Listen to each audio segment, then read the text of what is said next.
on TV, online and on your smartphone. This is Ticker News.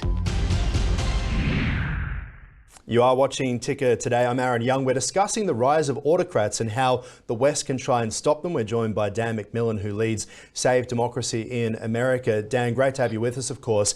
We've been talking about China, but let's talk about the Donald Trump aspect here as well. Wants to run for president once again in 2024, believes that dealing with autocrats doesn't actually need to be dealing with them head on. We've seen them head to Singapore to meet with the leader of North Korea. We've seen him meet with Vladimir Putin. He's said that he'd be able to end the war in Ukraine on his first day in office. What do you make of the Trump era of being president? Was that close to being an autocrat for the United States, as close as it gets? What are your views? Well, I lead a campaign to try to fix the dysfunction in our politics by breaking the power of big money, because we have this problem that our election campaigns are fabulously expensive and they're paid for by a small number of wealthy Americans and corporations. My campaign is nonpartisan, so I stay away from criticizing or supporting specific American politicians.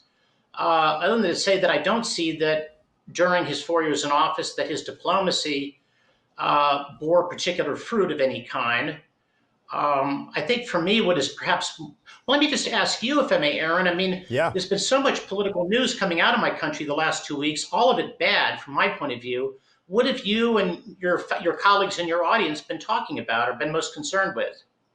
Well, I think what we've seen with the abortion ban over recent times, I think what we've seen with President Biden compared to Trump, I think the town hall with CNN as well has been something that has made many people think that Trump does appear to be the presumed nomination now for the Republicans, and then the countdown clock begins to essentially a showdown between Joe Biden and with Donald Trump. And obviously the concerns that many have outside of the United States is, what does that do to things like the AUKUS partnership? Will Donald Trump come in and say, we don't want to be part of this, this is just going to make things worse in terms of relationships with China, and to rip it up? So I suppose the world at the moment appears to be looking at the United States from a sense of concern for instability. Well, I mean, the instability of our political system has become truly shocking. It is clear that to a very large degree, our government has lost its legitimacy among the American people. Tens of millions of Americans believe that the election of 2020 was stolen. And whether they're right or wrong is almost beside the point. The fact that this many of my fellow Americans believe this is itself a constitutional crisis. Also, the voters, I think Trump is going to be the Republican nominee. That seems pretty clear. Look at the choice that the American people are confronted with for their next president. Two candidates, both of whom are too old to be president. I mean, I'm sorry. I hate to be, the emperor has no clothes. Neither of these men has any business. The role of the president appears to have changed. The very fact that Donald Trump could make a comeback, as we say, it feels like a reality television show. Has that been the point where America has essentially jumped the shark when it comes to democracy? And what does that mean as the country that has battled against autocracies, for the rights of democracies for such a long time, that the US feels like a television show?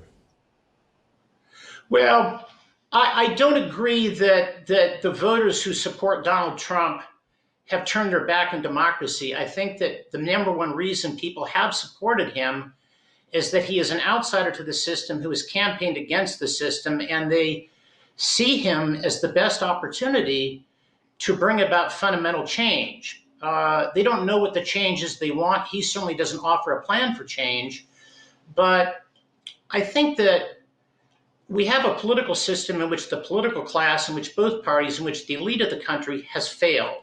Yeah. And their bankruptcy is evident in many other respects. But is that also leading to other countries around the world looking to the United States, and not just Americans looking at their political system, but others saying, this doesn't appear to be working for the country which is championing democracy, and that perhaps is allowing a bit of a vacuum where autocrats can find their way? I think you're onto something there, Aaron. I think that ever since the Second World War, and especially until the Vietnam War, people around the world look to us as a reassuring kind of presence, as the world's model democracy and as the world's foremost champion of freedom. And I think when our democracy gets into trouble, and it's gotten very badly into trouble, I think you're right. I think that creates opportunities for autocrats. I think it does weaken the cause of freedom around the world. The world needs the United States of America to get its act together. I personally am And I think, optimistic that we can, because yeah. I believe that the American people's commitment to democracy remains very strong. All right, Dan McMillan, really appreciate your time. Thanks for dropping by Ticker today. Thank you so much for having me, Aaron. And that is a program for now. If you'd like to get more, head to tickernews.co. I'll see you soon.